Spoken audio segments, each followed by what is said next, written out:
Capacitance of pair plate capacitor with dielectric slab between plates. हम parallel plate capacitor के अंदर एक dielectric slab रख दिया गया जिसकी थिकनेस कितनी है, टी है। तो उसका कैपेसिटेंस कितना होगा, क्या चेंज होगा कैपेसिटेंस में, इसको हम समझेंगे। यहाँ पर जैसे ही हमने इसके अंदर डाइलेक्ट्रिक स्लैब लगा, पोलराइजेशन की वजह से इसमें EI इंट्रांसिक इलेक्ट्रिक फील्ड डेवलप हो जाएगा। जो E0 एयर में जो इलेक्ट्रिक फील्ड है उसके अपोजिट डायरेक्शन में होगा। तो इफेक्टिव या नेट इलेक्ट्रिक फील्ड कितना हो जाएगा, E=E0 माइनस EI होगा। ओके, तो उसका जो फार्मूला होता है अपना, जब इसके अंदर हम डाइलेक्ट्रिक स्लैब रखते हैं तो ये फार्मूला होता है C=ε0A upon D minus T plus T upon K। D क्या है, डिस्टेंस बिटवीन द प्लेट है। T क्या है, thickness of dielectric material. Dielectric material किस थिकनेस का रखा गया वो उसकी थिकनेस है। और K क्या है, डाइलेक्ट्रिक मटेरियल का डाइलेक्ट्रिक कांस्टेंट है। ये डाइलेक्ट्रिक मटेरियल का डाइलेक्ट्रिक कांस्टेंट है।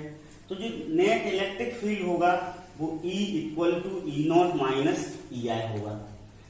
अब E0 क्या होगा, सिग्मा अपॉन एप्सिलॉन नॉट। यहाँ पर सिग्मा क्या है, surface charge density of plate है।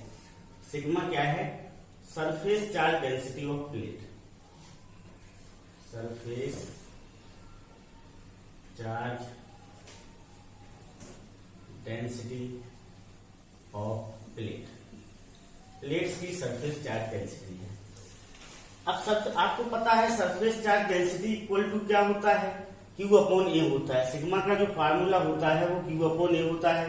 तो सिग्मा की जगह Q अपॉन A रख दिया। Okay, so this equal to Q upon epsilon not A। क्या हो जाएगा, Q upon epsilon not A हो जाएगा। EI इक्वल टू होगा E0 upon K। EI equal to क्या होगा, E0 अपॉन K होगा। So this is Q upon epsilon not A के हो जाएगा। अब potential difference between the plates, इन दोनों प्लेट्स के बीच में कितना पोटेंशियल डिफरेंस होगा, तो वो होगा V=E0 D minus T plus EI T। Okay, E0 क्या है, E0 है एयर, इस खाली जगह पे इलेक्ट्रिक फील्ड। इलेक्ट्रिक फील्ड का हम डिस्टेंस से इंटू करेंगे, खाली जगह की डिस्टेंस कितनी होगी, ये टोटल D है, ये T है, तो खाली जगह की डिस्टेंस कितनी हो जाएगी, D माइनस T होगी। EI क्या है, electric field in between the dielectric slab, इसकी थिकनेस कितनी है, T है, तो EI इंटू T हो जाएगा। ओके, नाउ E0 की हमें वैल्यू पुट करेंगे। E0 की वैल्यू क्या है, Q upon epsilon not A D minus T, एक वैल्यू है उसकी, प्लस EI की वैल्यू है Q upon epsilon not A के T। ये किसकी वैल्यू है, EI की वैल्यू है। ओके, अब इसमें से हम कॉमन ले लें। क्या कॉमन निकल रहा, देखो Q upon epsilon not A common निकल रहा। Q upon epsilon not A common निकल रहा, तो कॉमन ले लिया गया। This is D minus T, this is D upon T। Okay, तो क्या हो गया, Q upon epsilon not A D minus T plus T upon K। अब हमें मालूम है कि C इक्वल टू क्या होता है, C इक्वल टू होता है Q अपॉन V होता है। ये फार्मूला होता है, बेसिक फार्मूला। किसी भी पैरेलल कैपेसिटेंस का क्या होता है, कैपेसिटी Q अपॉन V होता है। इसमें वैल्यू रखते हैं हम, ये Q upon epsilon not A D minus T plus T upon K। ये वैल्यू हमने इसमें क्या की रखी। ये Q से Q कैंसिल हो जाएगा, एप्सिलॉन नॉट A कहां चला जाएगा, ऊपर चला जाएगा, तो जैसा हो जाएगा epsilon not A D minus T plus T upon Q। एक डेरिवेशन हो गया इस वाले फार्मूले का, C equal to epsilon not A upon D minus T plus T upon K का क्या हो गया, डेरिवेशन हो गया। ओके, नोट कर लीजिएगा इसको। कुछ सपोज करो कि सारे इंटायर स्पेस में क्या रख दिया जाए, डाइलेक्ट्रिक रख दिया जाए। ये है आपका पैरेलल प्लेट कैपेसिटर। अब इस पूरे में डाइलेक्ट्रिक स्लैब भर दिया जाए पूरे के अंदर, तो यहाँ पर जो टी की वैल्यू थी वो किसके इक्वल हो जाएगी, डी के इक्वल हो जाएगी। If dielectric slab fills entire space between the plates then t equal to क्या हो जाएगा, डी हो जाएगा।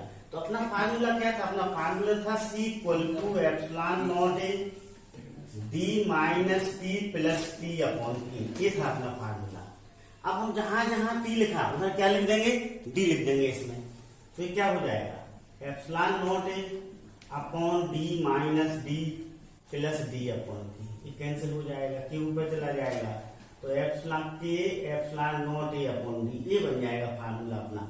यदि इंटायर स्पेस पर, दोनों प्लेट की पूरी स्पेस पर हम क्या भर दें, डाइलेक्ट्रिक स्लैब रख दिया जाए, ओके। तो इस जो अपना फार्मूला है, इस फार्मूले में टी की जगह क्या हो जाएगा, डी हो जाएगा, क्योंकि टी और डी क्या हो जाएंगे, बराबर हो जाएंगे उस समय।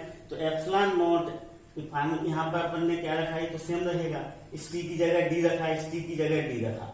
अभी डी और डी कैंसिल हो गया, के ऊपर चला जाएगा। तो ये फार्मूला हो गया k equal to epsilon not a upon d, okay. अब सपोज करो पूरा इंटायर स्पेस खाली कर दिया जाए, क्या कर दिया जाए, खाली कर दिया जाए, कुछ भी नहीं रखा जाए उसके अंदर, तो एयर रहेगा, क्या रहेगा, एयर। तो टी की वैल्यू क्या हो जाएगी, जीरो हो जाएगी। उस केस में टी क्या हो जाएगा, जीरो हो जाएगा। इसमें हम जब टी की जगह जीरो रखेंगे तो अपना ये वाला फार्मूला बनेगा C equal to epsilon not a upon d, ये वाला फार्मूला हो जाएगा, क्योंकि हमने इसमें टी की जगह क्या रख दिया, जीरो रख दिया, ओके। तो जब हम इंटायर स्पेस में डाइलेक्ट्रिक स्लैब रखेंगे तो ये फार्मूला बनेगा कि epsilon not a upon D. या पूरा डाइलेक्ट्रिक स्लैब को बाहर निकाल लें तो यहाँ पर क्या बचेगा, एयर बचेगा। तो उस समय क्या फार्मूला बनेगा, ये फार्मूला बनेगा, okay, c equal to epsilon not a upon d. अब सपोज करो कि डाइलेक्ट्रिक स्लैब को हटा के एक मेटल शीट रख दी जाए, कोई पूरे उस पर क्या रख दी जाए, मेटल की शीट रख दी जाए। If there be a slab of metal, metal का स्लैब रखा जाए ऐसा, है ना, इस तरह से, ये डी है और जी टी थिकनेस का क्या रख दिया गया, मेटल का स्लैब रख दिया गया। अब मेटल के स्लैब के लिए के कितना होता है, इन्फिनिटी होता है। डाइलेक्ट्रिक स्लैब कितना होता है, इन्फिनिटी होता है फॉर अ मेटल। तो इस फार्मूले में हम के की जगह क्या रखेंगे, इन्फिनिटी। तो सी इक्वल टू हो जाएगा epsilon not a d minus t plus t upon infinity होगा। अब टी अपॉन इन्फिनिटी क्या होता है, जीरो होता है। किसी भी नंबर को हम इन्फिनिटी से डिवाइड करते हैं तो क्या आता है, जीरो आता है। तो टी अपॉन इन्फिनिटी जीरो हो जाएगा। तो ये बन जाएगा अपना formula c equal to epsilon not a upon d minus t, ये क्या बन जाएगा, फार्मूला बन जाएगा, ठीक है। तो ये कब की स्थिति है, जब ये मेटल हो, क्या हो, मेटल, मेटल के लिए के कितना होता है, इन्फिनिटी होता है, ये तब का केस है, okay. Now next case, if slab of dielectric constant K1, K2, K3 and their respective thickness T1, T2, T3, इस तरह से जैसे सपोज करो अपनी प्लेट है, इसके बीच में अपन ने T1 थिकनेस का एक डाइलेक्ट्रिक रख दिया ऐसा, इसका क्या है, K1 है डाइलेक्ट्रिक कांस्टेंट। एक दूसरा T2 थिकनेस का रख दिया ऐसा, ठीक ना, इसका डाइलेक्ट्रिक कांस्टेंट कितना है, K2 है। ऐसे रखते गए हम बहुत सारे, एन तक रख देंगे ऐसे। T3 इसका K3 है, इधर ले लें हम डॉट डॉट डॉट ऐसे करके, ये क्या हो जाएगा, Kn, एक Tn है। तो क्या होगा उसका, ओके। तो ये फार्मूला बनेगा C equal to epsilon not a d minus D1 plus D2 plus D3 plus D1 upon K1 plus D2 upon K2 plus D3 upon K3 और प्लस ये फार्मूला बन जाएगा, ठीक है। C equal to epsilon not a upon d minus bracket के अंदर T1 plus T2 plus T3 plus T1 upon K1 plus T2 upon K2, इस तरह से फार्मूला बनेगा, ठीक है। अब सपोज करो सारी की सारी स्पेस भर दी जाए, यहाँ पर कोई खाली जगह ना रहे। सपोज करो all the space is filled by this तो ये वाली जो डिस्टेंस है T1 plus T2 plus T3 किसके बराबर हो जाएगी, इसके बराबर हो जाएगी। तो दोनों क्या हो जाएंगे, कैंसिल हो जाएंगे। तो अपना जो फार्मूला बनेगा वो ये बनेगा, यहाँ पर लिखते हैं हम C equal to epsilon not A upon T1 upon K1 plus T2 upon K2 plus T3 upon K3, इस तरह से।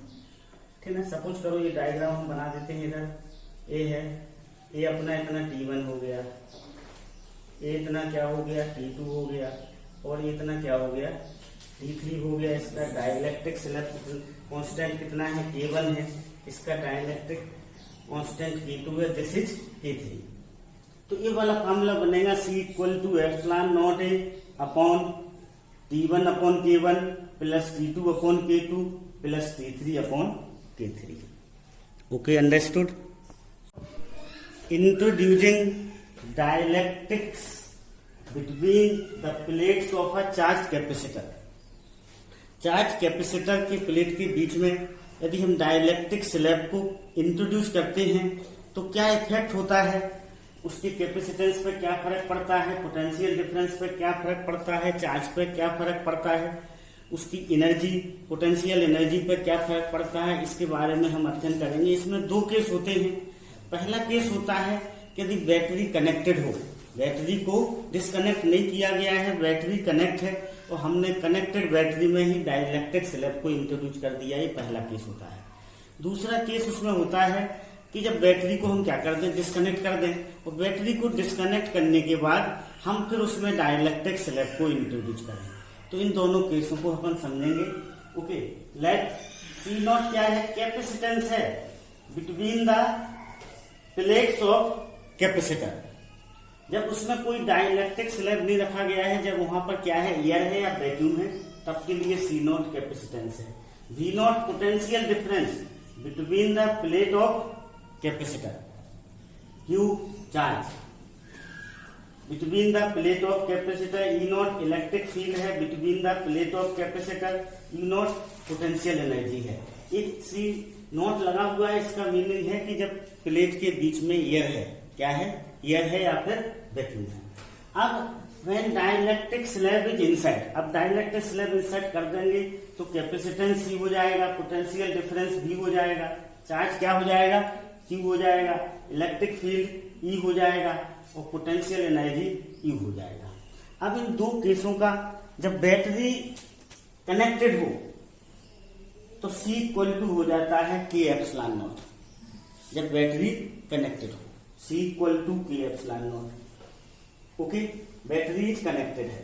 V equal to V naught रहेगा, V में कोई चेंज नहीं होगा क्योंकि बैटरी कनेक्ट है, इसलिए V बदल नहीं सकता है, तो V equal to V naught होगा। Q equal to K Q naught हो जाएगा, E equal to E naught होगा। अब बैटरी कनेक्टेड है तो E में भी कोई फर्क नहीं पड़ेगा, E भी कैसा रहेगा, सेम रहेगा क्योंकि बैटरी कनेक्टेड है। और U इक्वल टू क्या हो जाएगा, K U नॉट हो जाएगा।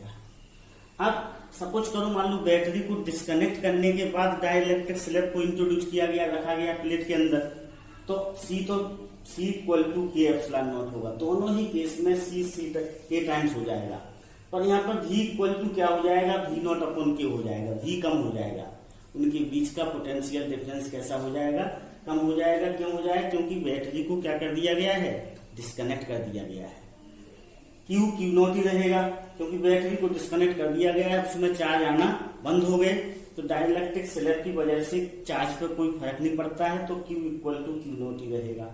E भी चेंज हो जाएगा, E equal to E naught upon K हो जाएगा और U equal to U naught upon K हो जाएगा। तो इन दोनों कंडीशन है जब बैटरी कनेक्टेड है।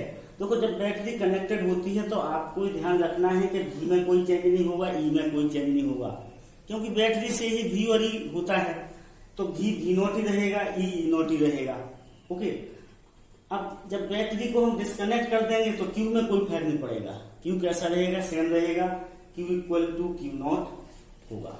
Okay, understood. Some numerical problems, NCERT book का चैप्टर 2 का question number 6। 3 capacitors of capacitance 9 picofarad are connected in series। what is the total capacitance of the combination and what is the potential difference across each capacitor if the combination is connected to 120 volt supply. तीनों capacitor का capacitance कितना है? 9 picofarad है, ये first capacitor है, ये potential drop है V1 first capacitor, okay. Second capacitor C2 potential drop V2, third capacitor C3 potential drop V3। यहाँ पर C1 C2 C3 तीनों ही 9 पिकोफैराड है, ओके। सीरीज कॉम्बिनेशन में टोटल कैपेसिटेंस ऑफ कैपेसिटर का एक फार्मूला होता है। यहाँ पर C क्या है? टोटल कैपेसिटेंस है 1/C equal to 1/C1 plus 1/C2 plus 1/C3। C1 9, C2 9, C3 9, LCM लेंगे तो 1 plus 1 plus 1/9, this is 3/9। 1/C की वैल्यू कितनी है? 3/9। क्रॉस मल्टीप्लिकेशन किया तो 3C equal to 9 and C equal to 3 picofarad. First का answer आ गया। जो टोटल कैपेसिटेंस होगा तीनों सीरीज का कॉम्बिनेशन करने पर तो वो 3 पिकोफैराड आएगा। अब सेकंड क्वेश्चन, ये V1 V2 V3 की वैल्यू पूछी है उसने। सेकंड क्वेश्चन में पोटेंशियल ड्रॉप पूछा है ईच कैपेसिटेंस, ओके। तो क्यू निकालना पड़ेगा हमें कि इक्वल टू क्या होता है? CV, this is C3 into 10⁻⁻12। Picofarad है, पिकोफैराड से भी हम फैराड में कन्वर्ट करेंगे तो 10⁻⁻12 से मल्टीप्लाई करना पड़ता है। और ये कितना दिया? 120, सो दिस इज 360 इंटू 10⁻⁻12 कूलम, ये चार्ज हो जाएगा। अब पोटेंशियल ड्रॉप अक्रॉस C1 क्या होगा? V1 इक्वल टू होगा Q/C1। Q इज 360 इंटू 10⁻⁻12 और C1 कितना है? 9 है। इस पिकोफैराड फैराड में कन्वर्ट करेंगे तो 9 इंटू 10⁻⁻12, दिस कैंसिल, इससे कैंसिल होगा तो 40 वोल्ट आ जाएगा। Similarly potential drop across C2 V2 equal to Q/C2। अब यहाँ पर Q तो ये सेम रहेगा। अभी C2 और C1 सेम है तो ये भी 40 वोल्ट आ जाएगा और V3 भी कितना आ जाएगा? 40 वोल्ट आ जाएगा। तो तीनों कैपेसिटर का पोटेंशियल ड्रॉप कितना होगा? 40 वोल्ट होगा तीनों का ही, ओके। फिर अपना सेकंड क्वेश्चन का ये आंसर हो जाएगा 40 volt each capacitor. Next NCERT book 2.7 question, okay. 3 capacitor of capacitance 2 picofarad, 3 picofarad and 4 picofarad are connected in parallel. ये 2 पिकोफैराड का कैपेसिटर है, 3 पिकोफैराड का कैपेसिटर है, 4 पिकोफैराड का कैपेसिटर, इनको पैरेलल में कनेक्ट किया गया। What is the total capacitance of the combination? तो first a C equal to C1 plus C2 plus C। C1 दिया हुआ है 2, C2 3 एंड C3 4, तो C इक्वल टू हो जाएगा 9 पिकोफैराड, या 9 into 10⁻⁻12 farad, okay. This is the answer of the first. Now we determine the charge on each capacitor if the combination is connected to 100 volt supply. Combination को 100 volt supply से connect किया गया इसको, तो यहाँ पर हर एक कैपेसिटेंस में कितना चार्ज होगा? Q1 की वैल्यू क्या होगी, Q2 की वैल्यू क्या होगी, Q3 की वैल्यू क्या होगी? Q1 इक्वल टू होगा C1, Q1 इक्वल टू क्या होगा? C1 भी होगा। C1 is 2 into 10⁻⁻12। C1 कितना है? 10⁻⁻12 फैराड है और V is 100, V is 100, so this is 2 into 10⁻⁻10 coulomb. कितना आ जाएगा? 2 into 10⁻⁻10 कूलम क्या हो जाएगा? आंसर हो जाएगा फर्स्ट। अब Q2 निकालना है, Q2 इक्वल टू होगा C2 into V। C2 is 3 picofarad, तो 3 into 10 raise to power minus 12 into 100। This is 3 into 10 raise to power minus 10 coulomb. ये C2 हो जाएगा, ये Q3। अब Q3 C3 into V, Q3 C3 into V होगा। C3 कितना दिया हुआ है 4 picofarad, 4 into 10 raise to power minus 12 into 100। This is 4 into 10 raise to power minus 10 coulomb. तो Q1 पहले कैपेसिटर का जो चार्ज होगा वो 2 into 10 raise to power minus 10 coulomb का होगा। दूसरे कैपेसिटर पर 3 into 10 raise to power minus 10 coulomb का चार्ज होगा। और तीसरे कैपेसिटर पर 4 into 10 raise to power minus 10 coulomb का चार्ज होगा। Okay, next NCERT 2.11, a 600 picofarad capacitor is connected via 200 volt supply. It is then disconnected from the supply and is connected to another uncharged 600 picofarad capacitor. How much electrostatic energy is lost in the process? Okay, 600 picofarad capacitor है, उसे 200 volt से क्या किया गया, charge किया गया। Okay, तो यहाँ पर C कितना है, C है या C1 ले लें 600 पिकोफैराड, V कितना है 200 वोल्ट है।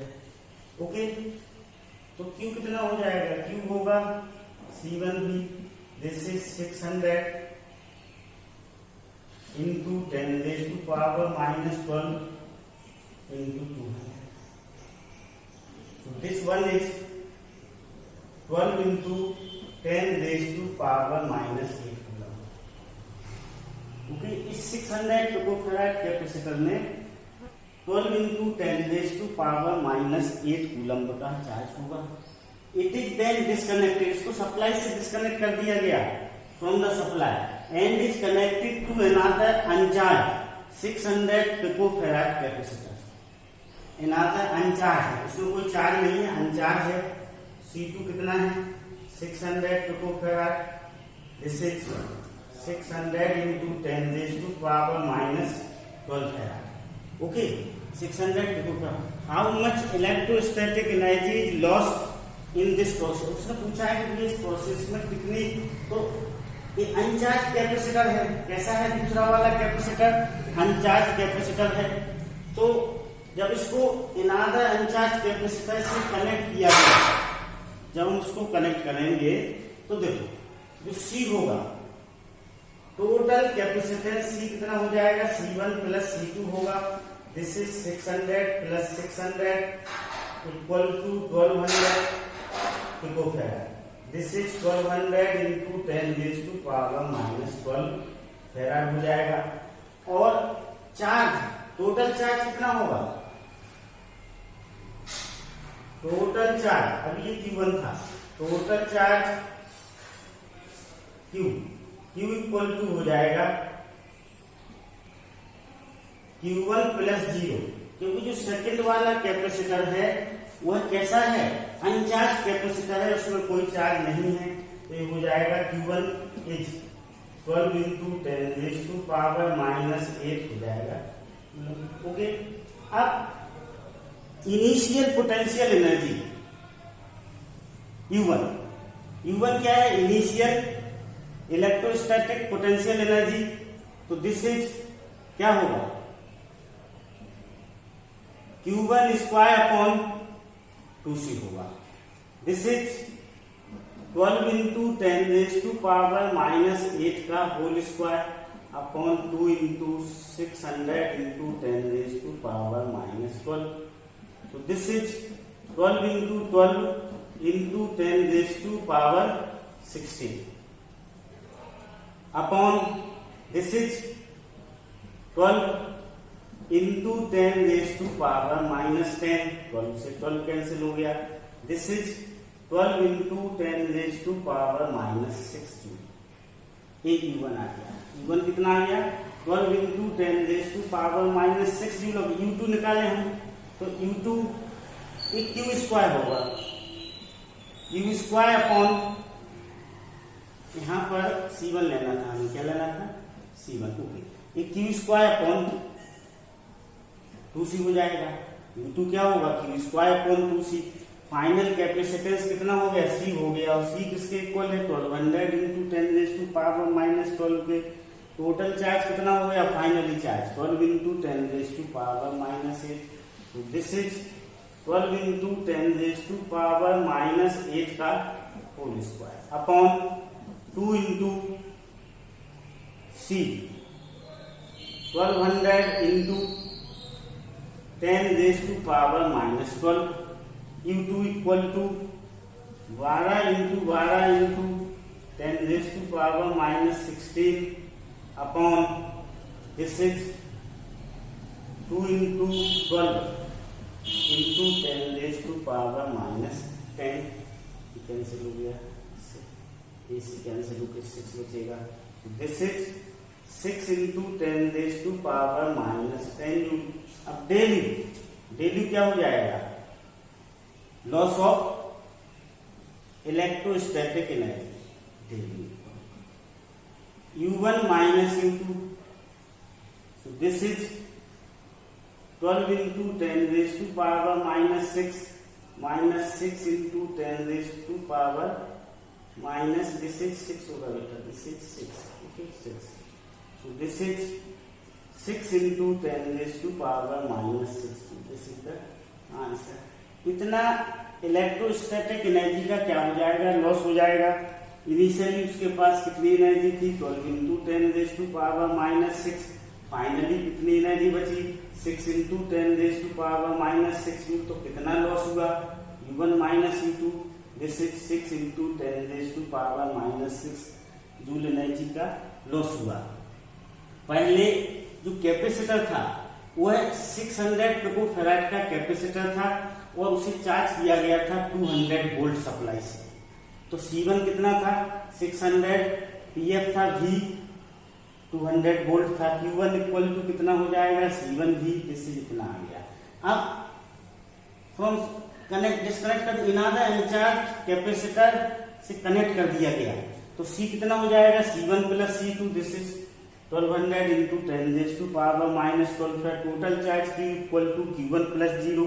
पहले वाले में कितना चार्ज है? Q1 है। दूसरा वाला अनचार्ज है, तो कितना हो गया? 0 हो गया। ओके, अब इनिशियल एनर्जी कितनी है? U1 equal to Q1 square upon 2C1, ये आ गया। Final energy U2 equal to Q square upon 2C, तो वो ये आ गया। दोनों का डिफरेंस निकाल लेंगे, तो 6 into 10 raise to power minus 6 joule energy का क्या होगा? लॉस होगा। 2.9 okay, in parallel plate capacitor with air between the plates, distance between the plate is 3 mm। कोई पैरेलल प्लेट कैपेसिटर है, उन पैरेलल प्लेट कैपेसिटर के बीच में एयर है, प्लेट के बीच का डिस्टेंस 3 mm है। Capacitance of capacitor is 18 picofarad. Capacitance है कैपेसिटर का वो 18 पिकोफैराड है। If this capacitor is connected to a 100 volt supply, what is the charge on each plate of the capacitor? C0 initial capacitance कितना है उसका? 18 picofarad है। जब air है तब उसका कैपेसिटेंस 18 पिकोफैराड है। V0 कितना है? 100 वोल्ट है। Charge on each plate of the capacitor Q0 equal to हो जाएगा C0 into V0, 18 into 10 raise to power minus 12 into 100, 18 into 10 raise to power minus 10 coulomb equal to 1.8 into 10 raise to power minus 9 coulomb आ जाएगा। इतना charge होगा each plate पर। Okay, अब हमें देखिए if 3 mm thick mica sheet, मतलब दोनों प्लेट के बीच में माइका शीट रख दी गई है जिसका डाइलेक्ट्रिक कांस्टेंट कितना है? 6 है। Were inserted between the plate, what would happen if while the voltage supply remains connected, voltage supply को रिमेन्स कनेक्ट करके रखा जाए। After the supply was disconnected, supply को क्या कर दिया जाए, डिस्कनेक्ट कर दिया जाए। सप्लाई को कैसा कर दिया जाए, डिस्कनेक्ट कर दिया जाए। पहले केस में क्या है, पावर सप्लाई रिमेन्स कनेक्टेड है। जब ओके तो देखो सी में तो okay after putting 3 mm mica in C, दोनों ही केस में सी चेंज हो जाएगा, सी इक्वल टू हो जाएगा के सी नॉट। तो 6 into 18 pF equal to 108 pF हो जाएगा दोनों ही केस में। सप्लाई रिमेन्स कनेक्टेड हो या सप्लाई डिस्कनेक्टेड हो जाए। ओके, अब सप्लाई रिमेन्स कनेक्टेड भी इक्वल टू वी नॉट ही रहेगा, क्योंकि सप्लाई कनेक्ट है तो पोटेंशियल डिफरेंस में कोई फर्क नहीं पड़ेगा। जो पहले पोटेंशियल डिफरेंस था प्लेट के बीच में, वह बाद में भी होगा जब हमने क्या किया, डाइलेक्ट्रिक स्लैब को क्या कर दिया, दोनों प्लेट के बीच में इंसर्ट कर दिया, तो V में सेम रहेगा। V equal to V naught equal to 100 volt हो जाएगा। C इक्वल टू के सी नॉट निकाल चुके हम, C इक्वल टू के सी नॉट 108 पे कुछ है। Q इक्वल टू के क्यू नॉट हो जाएगा। This is 6 into 1.8 into 10 raised to power 9 Q not हम पहले निकाल चुके हैं। क्यू नॉट निकाला था हमने 1.8 into 10 raised to power -9, तो दिस इज के क्यू नॉट हो जाएगा। तो 6 into 1.8 into 10 raised to power -9 coulomb. इसको हम सॉल्व करेंगे तो 1.08 into 10 raised to power -8 coulomb होगा। अब सप्लाई क्या कर दी गई, डिस्कनेक्ट कर दी गई। जब हम सप्लाई को डिस्कनेक्ट कर देंगे तो V equal to V naught upon के हो जाएगा। जो पोटेंशियल डिफरेंस में वो चेंज होगा वो के से डिवाइड हो जाएगा, तो 100/6 equal to 16.6 volt. Q same रहेगा क्योंकि पावर में कोई सप्लाई नहीं हो रही है तो चार्ज में कोई फर्क नहीं पड़ेगा, तो Q equal to Q not होगा। This is 1.8 into 10 raised to power -9 coulomb में पहले निकाल चुके हैं। और C इक्वल टू हो जाएगा के C not equal to 108 picofarad. Okay, तो जब सप्लाई रिमेन्स कनेक्टेड हो तो V में कोई चेंज नहीं होता है। जब सप्लाई डिस्कनेक्ट कर दी जाती है तो Q में कोई चेंज नहीं होता है। ओके।